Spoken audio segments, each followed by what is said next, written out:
Hello friends, welcome back. Today I will discuss fix Safari not working in iPhone or iPad. Number 1, turn on and off aeroplane mode. Aeroplane mode, turn on and off.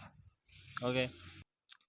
Number 2, open the setting and tap to general and tap background app refresh and click background app refresh. Turn on. Okay, Wi-Fi and mobile data turn on. Okay, and number 3, enable location service for Safari.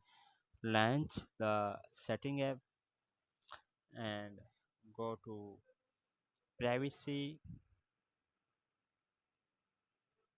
and location service and turn on. Okay,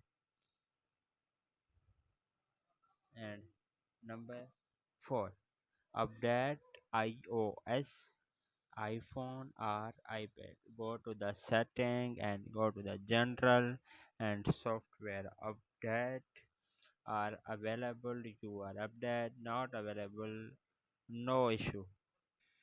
Watching this video is helpful for you. Please do not forget to share and subscribe my YouTube channel. Watching this video, I hope you will all know. Thanks for watching my video.